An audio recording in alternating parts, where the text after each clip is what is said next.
Les 5 plus grands combattants militaires de la République démocratique du Congo. La République démocratique du Congo, RDC, a une histoire riche en conflits, en résistance et en bravoure. Dans cette vidéo, nous explorerons les parcours de 5 combattants militaires congolais qui ont marqué l'histoire par leur courage, leur dévouement et leur sacrifice. De la lutte pour l'indépendance à la défense du pays contre les menaces internes et externes, ces héros méritent d'être célébrés et honorés. Ces 5 combattants militaires congolais ont laissé une empreinte indélébile sur l'histoire de la RDC. Leurs sacrifices, leurs victoires et leurs échecs font partie intégrante du récit national. En les honorant, nous rendons hommage à tous ceux qui ont défendu la patrie avec courage et dévouement. N'oubliez pas de vous abonner, de partager et de commenter cette vidéo pour célébrer ces héros méconnus. Numéro 5, Général Delphin Kayimbi. Il était, avec Calef Moutonde, ancien administrateur général de l'Agence nationale de renseignement, ANR, les 2 principaux dépositaires des secrets d'État sous le régime de Joseph Kabila, c'est le général Delphin Kayimbi. Issu de la nébuleuse Maï-Maï, le patron en titre du service de renseignement militaire, ex de MIAP, est mort dans la matinée du 28 février. Le jour même où il devait faire l'objet d'une nouvelle audition au Conseil national de sécurité, CNS. Certains caciques de la mouvance kabiliste péroraient sur l'assassinat, écrit « Vengeance ». À qui profitait le crime ? Seul un rapport d'autopsie pouvait fixer l'opinion sur les circonstances exactes du décès. Il semble bien que Kayimbi aurait reçu, la veille, un visiteur du soir. Qui ? Le général John Numbi Banza ? C'est, en tout cas, le nom qui était cité.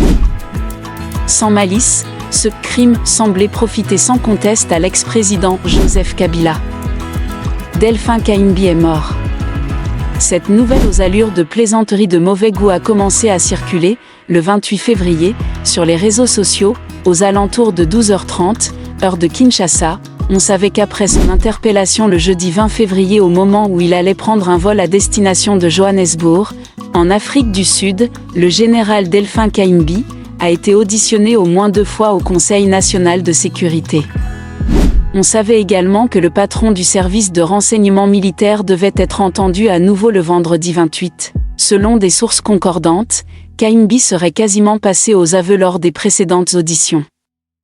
Il aurait fait des allusions claires sur l'existence d'un complot visant à attenter à la vie du président Félix Tshisekedi, ancien milicien Maï-Maï. L'homme aurait, par ailleurs, admis ses accointances avec certains groupes armés qui sèment la terreur à l'Est.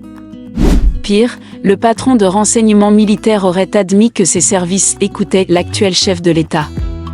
Et qu'il se rendait en Afrique du Sud pour acheter un équipement d'écoute. Numéro 4, Général Lucien Baouma.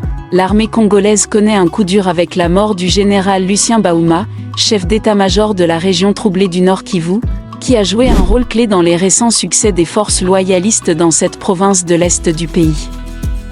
Le général Baouma est mort en Afrique du Sud dans la nuit à minuit 30 heure de l'Afrique du Sud, 22h30 GMT samedi, avait indiqué à l'AFP le ministre congolais de la Défense à l'époque, Alexandre Lubatambo. Le général-major Lucien Baouma Ambamba a été victime à 57 ans d'un accident vasculaire alors qu'il assistait à une réunion mixte d'état-major en Ouganda consacrée à la lutte contre les rebelles ougandais de l'Alliance des Forces démocratiques, ADF. Présent au Nord Kivu, a ajouté le ministre, il a été évacué vers l'Afrique du Sud où il est mort à l'hôpital en dépit des efforts pour le ranimer, avait encore dit Lubatambo. Le ministre avait salué dans la personne du général défunt un homme absolument dévoué, un officier vaillant, quelqu'un qui s'était donné corps et âme à sa mission. Depuis lors, l'armée, qui avait gagné les cœurs des habitants de la province, s'est attaquée aux ADF, présents dans le nord du Nord Kivu, auquel elle a porté une série de coups durs. Elle a aussi intensifié ses offensives contre plusieurs milices congolaises de la province, affables et sveltes. Le général Baouma sillonnait la province pour venir soutenir ses hommes et constater lui-même les progrès sur le terrain.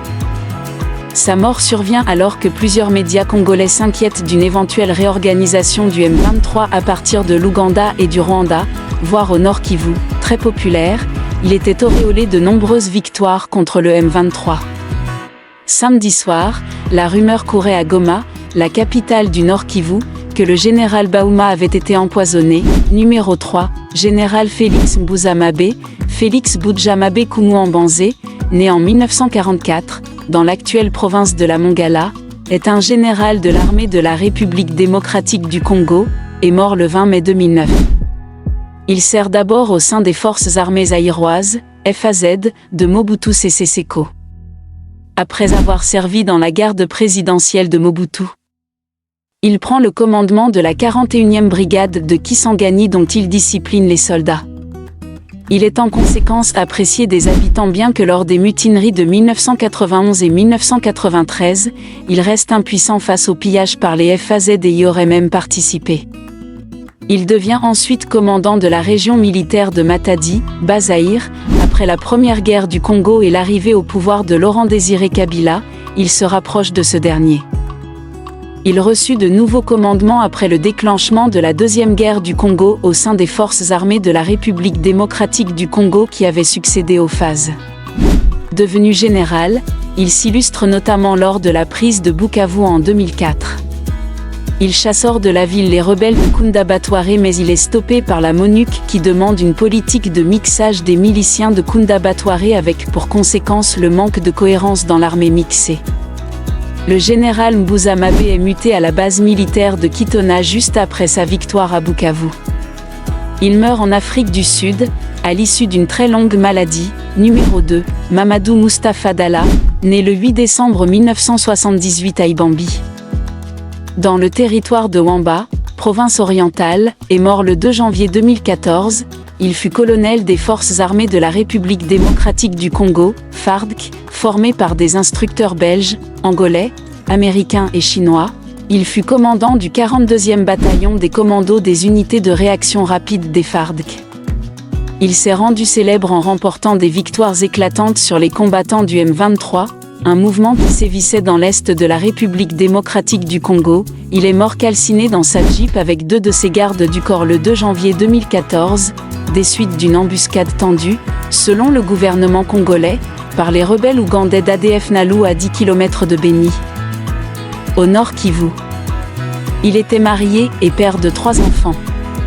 Il a été inhumé au camp Kokolo de Kinshasa et nommé général de brigade à titre posthume. Le jeune Mamadou voit le jour dans l'ancienne province du Haut-Zaïre et grandit dans une famille musulmane, culte qu'il pratiquera jusqu'à sa mort. Mamadou entre dans l'armée le 6 juin 1997. 14 ans plus tard, le 7 janvier 2011, il est promu au grade de colonel. Il prend le commandement du 42e bataillon des commandos des unités de réaction rapide. Il se fait rapidement remarquer par la population de Goma, en juillet et août 2013, en menant des offensives victorieuses contre les combattants du M23 qui assiégeaient la ville. Mi-juillet, une rumeur annonçant le rappel du colonel Mamadou à Kinshasa provoque de violentes manifestations à Goma contre la mission de l'Organisation des Nations Unies pour la stabilisation en République démocratique du Congo, MONUSCO, et le président Joseph Kabila, accusé de vouloir paralyser l'action de l'armée et du colonel. Le 2 janvier 2014, en fin de matinée, le colonel Mamadou et son escorte quittent l'hôtel Albertine de Beni-Bouakene en direction d'Eringeti, 54 km de Beni, à bord d'une Jeep montée d'une mitraillette lourde. À hauteur de la localité de Gadi, environ 10 km de Beni, la section tombe dans une embuscade. Une roquette de RPG-7 frappe l'avant de son 4X4. Le colonel Mamadou et 3 de ses gardes du corps, dont une femme soldat, prénommée Edith, sont tués sur le coup. Numéro 1, Laurent-Désiré Kabila. Laurent-Désiré Kabila, né le 27 novembre 1939 à Jadotville, aujourd'hui Likasi, et mort le 16 janvier 2001 à Kinshasa, est un homme d'État congolais. Il est président de la République démocratique du Congo de mai 1997 jusqu'à son assassinat en janvier 2001. Il est engagé à partir des années 1960 contre le régime de Mobutu. Il parvient finalement à renverser ce dernier en 1997. Lors de la première guerre du Congo avec le soutien rwandais et ougandais en tant que chef de l'Alliance des forces démocratiques pour la libération du Congo, AFDL. Un an après sa prise du pouvoir, il doit faire face à la Deuxième Guerre du Congo lorsqu'il ordonne l'expulsion de toutes les troupes étrangères du pays et ses anciens alliés rwandais et ougandais soutiennent alors plusieurs groupes rebelles contre son gouvernement dont le Rassemblement congolais pour la démocratie, RCD, et le Mouvement de libération du Congo, MLC. Au cours de la guerre, il est assassiné par l'un de ses gardes du corps, Rachidi Mizele. Son fils, Joseph Kabila, lui succède quelques heures plus tard. Il est surnommé Mouzé, littéralement le sage vent Swahili. Laurent Désiré Kabila a le titre de héros national dans son pays. De 1967 à 1985, Laurent Désiré Kabila suit un double parcours.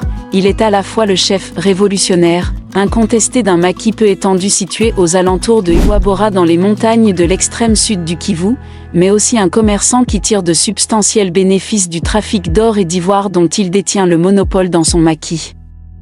Après l'effondrement de celui-ci en 1985, guerre de Moba, on perd la trace de Kabila, dont certains commentateurs affirment qu'il aurait été dans l'entourage d'un autre rebelle. Kabila sort soudainement de l'ombre en septembre 1996.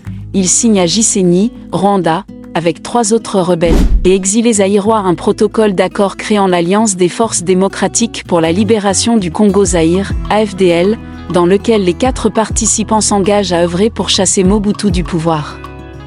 Mais un seul des signataires dispose de combattants pour ce projet. Ils devront donc compter au départ uniquement sur l'apport des troupes et de la logistique militaire des armées rwandaises, ougandaises puis angolaises. Commence alors l'étonnante anabase militaire et politique qui, en quelques mois, conduit l'AFDL du Kivu à Kinshasa. Lors de la prise de Kinshasa, le 17 mai 1997, par les troupes de l'AFDL, il s'autoproclamait président de la République. Le pays retrouve son nom d'origine, République démocratique du Congo. Le fleuve est à nouveau rebaptisé Congo, le franc congolais se substitue à la monnaie Nouveau-Zaïre, l'hymne national et la devise du pays sont aussi rebaptisés. En 1999, il abolit l'AFDL, crée le CPP, Comité du pouvoir populaire, et fonde, en 2000, un nouveau parlement formé de 300 députés. Merci d'avoir regardé la vidéo jusqu'à la fin. Si vous avez aimé cette vidéo, n'oubliez pas de vous abonner pour ne manquer aucune de nos futures aventures.